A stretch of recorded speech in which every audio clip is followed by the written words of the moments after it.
Silas approached the town center building with his parents. The sun had set entirely now, so they relied on the fire-burning light of nearby homes to direct them. The town center building was a large stone building that sat roughly in the center of the town, hence its great name. It was used often in the past for meetings led by the King of Shilverst. In it, officials would discuss what needed to get done to help the town grow, as well as decide punishment for criminals. It no longer served much of a purpose. The government was run entirely by Malos and his minions now, so the need to discuss what was best for the town was no longer needed because Malos obviously had all of that under his control. Silas entered the building through its large wooden doors, his shoes echoing across smooth polished stone as he stepped through its corridors. Several intricately designed stone pillars with carvings that depicted the story of Shilverst, its history and founders, as well as the history of Evandrale, rose from the stone floor up to the ceiling to help support the roof. The top of the ceiling was painted with murals showing the original 6 kings, all glowing in the color of their respective elements. Spiral staircases sat at the edges of the room, each leading to an indoor balcony. Silas's eyes caught movement. He looked up to see Uthrin standing at the end of a hallway. "Come, Silas. The others are waiting." Uthrin led Silas and his parents towards one of the rooms on the main floor of the building, just to the side of one of the staircases. Entering the room, he saw Samara and Torin sitting with their parents, as well as one other person that he did not recognize. The man was an absolute mountain. Arms that looked like they could rip trees out of the ground were folded across his chest. He wore a robe that looked very similar to the one that Uthrin wore, the robes of the battle mages. Silas remembered the scene that haunted his dreams at night. He'd seen men and women wearing this type of clothing as they came to the aid of Shilverst when Malos attacked. Though he'd only ever seen them in the colors that Uthrin wore. Instead, this man's robes were a deep forest green. Instead of the golden trim, it was a woody brown color. The symbol in the middle of his chest was different too. Instead of the 4-pointed star, there was a symbol of a tree inside of a circle. The tree trunk was slightly curved to one side. 4 branches that filled the upper part of the circle were covered in bright green leaves, looking almost like a leafy silhouette of a cloud. Uthrin shut the door behind them and asked politely that they have a seat. The room was lit with bright yellow orbs of light magic, brightening the room as if there were large windows open to a sunny day. Silas sat down next to Samara in nervous anticipation, wishing that he could be anywhere rather than here. He'd even rather be back in the plane of darkness that he found himself in while in the crypt than here. Regretting his choices of the past day, his train of thought was broken by the voice of Uthrin, who sat down at the desk in the middle of the room. "I'm sure there are many questions as to why I have gathered you all here this evening. I don't want you to worry. Your children are not in trouble. For any of you that don't know who I am, my name is Uthrin, Lightbringer. I served on the High Council of Light under King Grindal of Sindemir for many years. This is my dearest friend, and one who I can trust above all others, Geod. He is as wise as he is powerful." Geod nodded but said nothing. "He served for many years in the Council of Nature in our neighboring city of Gelendor." A nature mage, Silas thought. I wonder what kind of crazy things he can do with magic. Standing up, Uthrin walked over to Silas and held a gentle hand out towards him. "May I see the amulet that you found, please?" Silas reached into his pocket and pulled out the amulet. As he did, his fingers brushed against the dark purple stone in the middle. An immense cold ran up his fingers and into his arm, as though it had been sitting under a pile of ice for the past several hours instead of his warm pocket. "Does anyone know what this is?" Uthrin said as he returned to his seat and held the amulet in the air. Thren spoke up first. "I'm not sure what the amulet is, but I believe the purple stone in the middle is called the Stone of Darkness." Uthrin nodded his head and looked towards the others. "Does anyone know anything else?" Torin's dad spoke this time. He had long brown hair like Torin did and the same muscular build. "If Thren is correct, then that means that the elemental stones of power are not a myth or legend. And that would mean that somewhere in the world there exist the stones of nature, water, fire, air, and light as well." "That's correct," Uthrin responded. He then looked at Samara and her parents. "Do you know anything of these stones?" Samara's parents looked at each other and shook their heads. "Unfortunately," her father started, "I've never been knowledgeable about magic. I've always just focused on my own trade and raising my family, so they're quite unfamiliar to me." "I know a little bit," Samara added in. "I know that the original 6 kings, the same that were in the painting on the ceiling of the main room in this building, were the ones that discovered the secret behind magic. Eventually, the stones were supposed to be hidden, but I don't know why." Uthrin smiled. "Very nice, Samara. I see that the books I have given you have not gone to waste. Samara is correct, and to make this a lot easier for everyone, I think I'll go ahead and just start from the beginning." Uthrin cleared his throat. "Over 1,000 years ago, a very religious man named Zephyr climbed to the tallest peak of the Kandaren Mountains and prayed to the gods. He asked them to bestow upon him knowledge that would allow him to be more than a man, but still less than a god. The gods found favor in Zephyr and blessed him with knowledge on what we refer to as elemental magic today. Zephyr became the first of the original kings and the first to learn air magic. He returned to his people and taught them what information he was given, and some of his more devout followers asked him if there was more knowledge to be gained. Curious, he climbed back to the top of the Kandaren Mountains and petitioned the gods for more knowledge. They told him to bring back 5 other worthy followers, and that they would grant him further light and knowledge." Uthrin paused for a moment to make sure everyone was still following, then continued. "Zephyr returned to his home and gathered 5 of his most devout followers: Magnar, Nymphara, Amphilia, Freyr, and Chemosh. Together, they ascended the mountains and petitioned the gods for further knowledge. It's said that the gods themselves came down and bestowed upon each one of them individually the knowledge of the separate elemental magic techniques. Fire to Magnar, nature to Nymphara, water to Amphilia, light to Freyr, and darkness to Chemosh. They then returned to their village and taught others on the use of elemental magic techniques that they had been taught, including teaching each other how to use the other elements." Uthrin tapped a finger on the desk. "Eventually, Zephyr, the first of the 6, was able to learn how to combine different elements together for surprising and wild results. This opened up a plethora of new possibilities. They again taught the very most elite the techniques of magic combinations.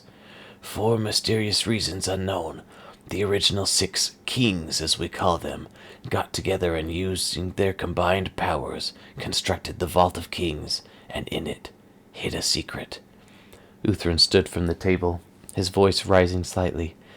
"A secret that's said to give the possessor an immeasurable amount of power, and knowledge that in this day is only known to the gods themselves.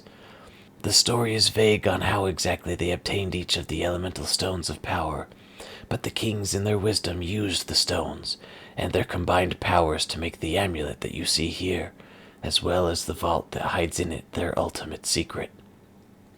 Uthrin sat back down, lifting the amulet from the desk and peering into the purple stone in its center. "Each of the stones hold in itself a great mystery. By studying the stone, you can learn the deeper and more powerful techniques of that element and have additional power in the respective branch of magic. As I said before, some secrets the kings felt were too important, too powerful to share with the world at that time. Believing that the secret needed to be hidden away from the world, they sealed the secret away in the vault and constructed a key that could only be activated when one had collected all 6 of the elemental stones of power and placed them into the key.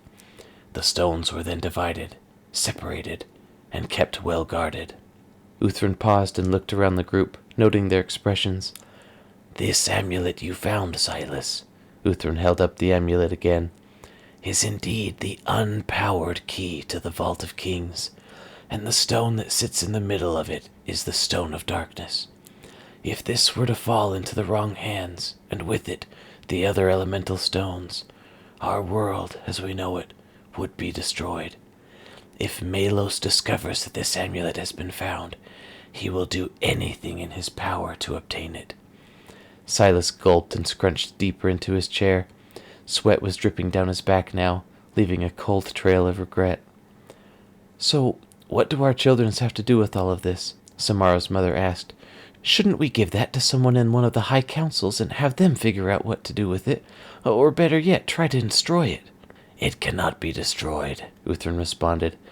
The way I see it, and I believe my friend here agrees with me. Geod gave another nod.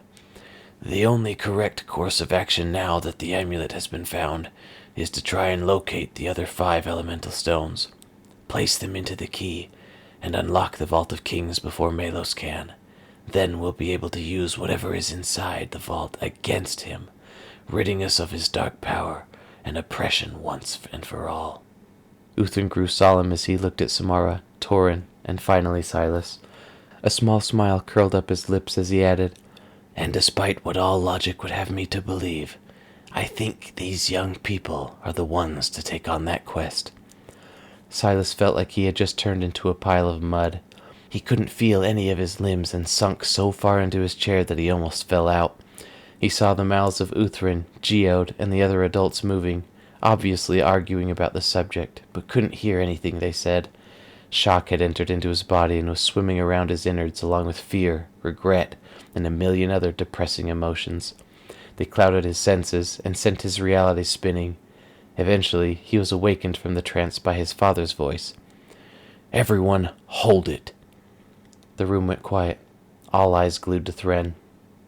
Silas watched his ultimate hero, the greatest man who had ever lived in his eyes, as he waited to see what his father had to say.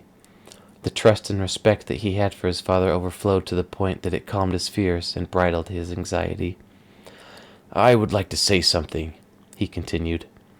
I agree that these kids all seem a little young to be taking on such a big and dangerous mission.